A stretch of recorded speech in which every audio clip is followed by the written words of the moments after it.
Ladies and gentlemen, welcome back to the Pitch Side Podcast channel. I am your host, the HOD of the BSB. Like, share, comment on this video, of course. Subscribe, most importantly, to the channel and enable notifications to receive all the updates from this kind of content and all other content on this channel. Follow me on social media. I'm at SidePSB on Twitter, PitchSidePod on Instagram, and you can listen to the podcast on Spotify, Google Podcasts, or any other platform.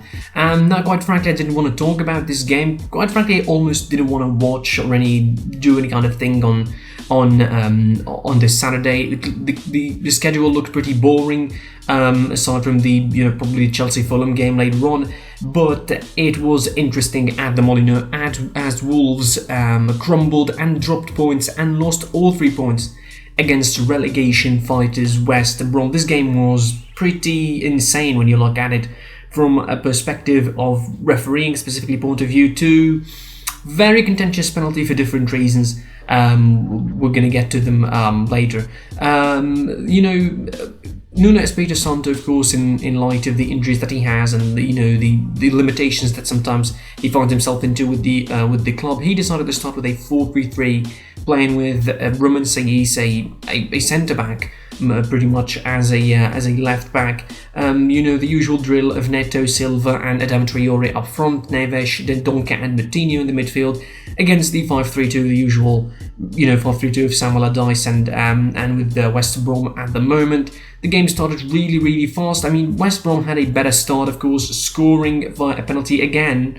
A contentious penalty, because from the first look, you would think that it's outside the box, really. Pretty much Matheus Pereira just stumbled over pretty much and straight up barged into Willy Boly for that penalty. It didn't matter really.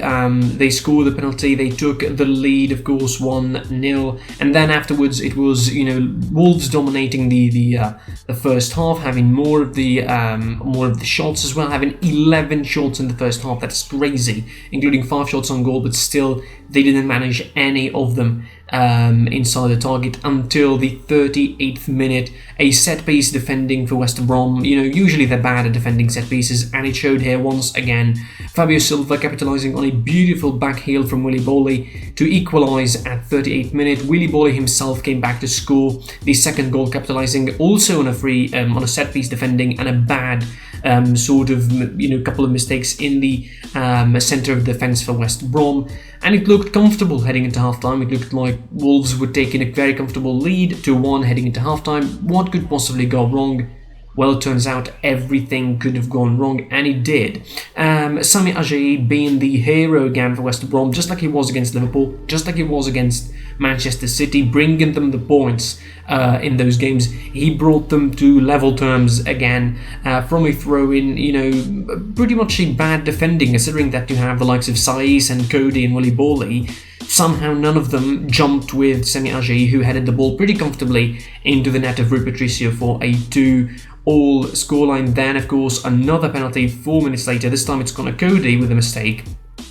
And Matheus Pereira again scoring from the spot, making it 3-2 for West Brom, which afterwards you expect them to cave in, and they did. They defended, and tried to pick Wolves on the counter as Wolves went forward, looking for the equaliser, looking to make the way come back to the game. Conor Cody was taken out. I mean, you're taking out a centre half, of course, to playing with 3 at the back, pretty much. Ruben Neves was taken out as well. Joe Moutinho was taken out. He tried all sorts of solutions with Ayat Nouri being added as a wing back, trying Cutrone in centre forward position, and it didn't work. West Brom defended really well in the second half.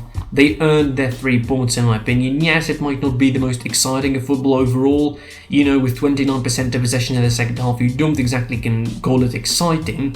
But certainly the 2 shots on goal that they had were both goals that they scored in the second half, which got them the important 3 points. I know that they might not move them a lot on the table. Certainly, they just now 19th with 11 points, 1 point behind Fulham, of course, who played Chelsea later on, who have, of course, the games in hand with the whole scheduling issue kind of thing in the Premier League. West Brom as well having a game in hand. Certainly, this is a bad result for Wolves, And this is now 3 losses in the last 5, and even the other 2 are draws against both Tottenham and Brighton, where it seemed like they should have won one of those games. And Wolves, one of the teams that we thought defensively were one of the best, they're now conceding in the last 5, and certainly their form is bad. This is their 9th loss this season. Imagine that. Like, they are the team with the 3rd most losses in this season,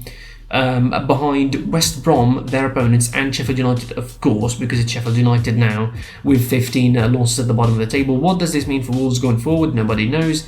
Really, they regressed a lot, and again, the injury of Raul Jimenez affected them, but shouldn't be affecting them that much, considering that they had options.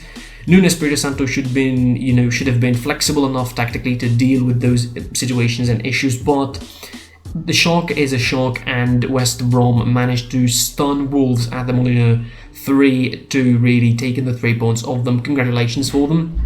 And Sam Allardyce is doing really, really well at the moment at West Brom. I mean, despite the fact that he lost 3 in his last 5, still, those losses weren't exactly, thrashings. They